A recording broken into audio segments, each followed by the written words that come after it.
not to derail us anymore, but right now on NFL Network, all week they've been playing flashback games on NFL Network. So memorable games over the past decade or so. They just wrapped up Tom Brady beating Patrick Mahomes in the AFC Championship game a couple years ago. But the game right now is the Miami Miracle game, the Kenyon Drake touchdown game. I mean, a ridiculous defensive scheme by Bill Belichick. Gronk looked like an idiot. That whole play is great. Just etched in my head. Was that Gase? Was that Adam Gase? No, I believe that was Brian Flores. That was Flores? What? No. Oh, no, it had to have been Gase because Flores never coached Tannehill, right? They traded Tannehill, and they had Tua and Fitzpatrick and all them during Flores' but time. Before Tua, who's the guy we traded for from Arizona? Arizona. Yeah, because he was a starting quarterback for Arizona. Wasn't it the Cardinals? And then they traded him away to draft Kyler Murray. Josh Rosen? Josh Rosen, yeah. But he wasn't the quarterback of the Miami Miracle. No, this had to have been Adam Gase. This had to have been the year before Flo. Yeah, so that was, I was going to say, take it the negative way where they did so much bad, but I can't even put it on Adam Gase. He didn't know what was about to happen. Who was the receiver who made all those moves? Was it the running back?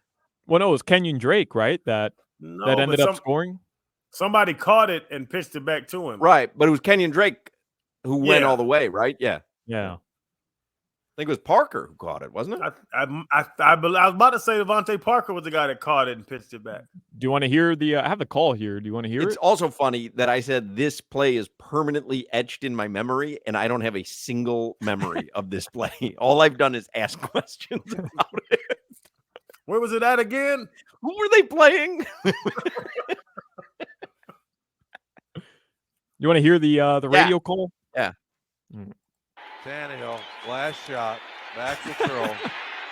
They throw it down. They try to pitch it, and they do to Parker. Parker pitches it, and it's Drake. 30, 20. That counts. He's got a tackle. Oh, no way! No way! Touchdown! The Dolphins win! Unbelievable! Are you kidding me?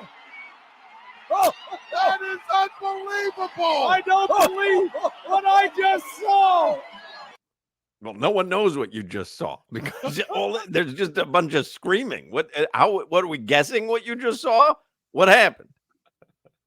That was the broadcast, or that was just some fans in section 13 mic'd up?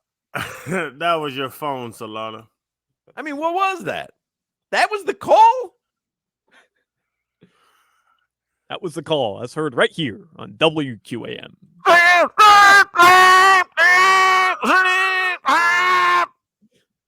Huh?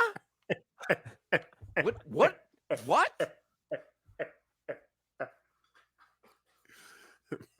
Close second to "Do You Believe in Miracles" from Al Michaels. Got the pitch. Got the Parker pitch. The pitch. Because it's like Jimmy Zavalo is so sad. And here's the snap. Can't believe what I just saw. Well, what the hell did you see? Isn't that your job? Aren't you supposed to tell us what you just saw? Yeah, they were calling ducks. They were hunting. Tannehill back to pass. They were calling ducks. Sounds like a car alarm. What? Hey.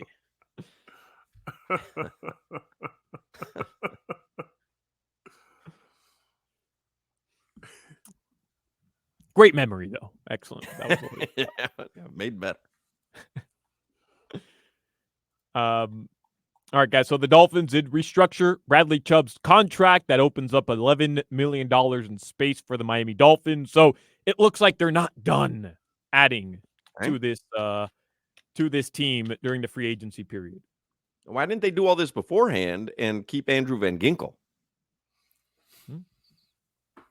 They obviously didn't value Van Ginkel. They obviously didn't value Van Yeah, Ginkel like, because there were myriad ways, as you're seeing now, to free up cap space to sign him, and they chose not to. That like they lost Christian Wilkins. They chose not to sign Andrew Van Ginkel. What in did my Van opinion. Ginkel sign for? $10 million? Yeah, I think it was $10 million for over 2 3 seasons years or something. 2 Wasn't it? seasons. Like, Yeah, they didn't value Van Ginkel. Christian Wilkins got outbid, but Van Ginkel wasn't valued in this all. And to be honest, and Van Ginkel's, I enjoyed his diversity and whatever, the jack of all trades and all that crap. The best deal he could get was 2 for $10. That was a Crowder type deal. Right. I always say it like, yeah, if I've ever outgained you in a year, you weren't that damn good of a player. 2 for $10 is not a big deal. Maybe he just wanted to go home, though. I know we had discussed it briefly. Said Drew Rosenhaus was on, I think it was Channel 7. Yeah. And he said Miami made an offer, but Minnesota's offer was more, and he wanted to go home.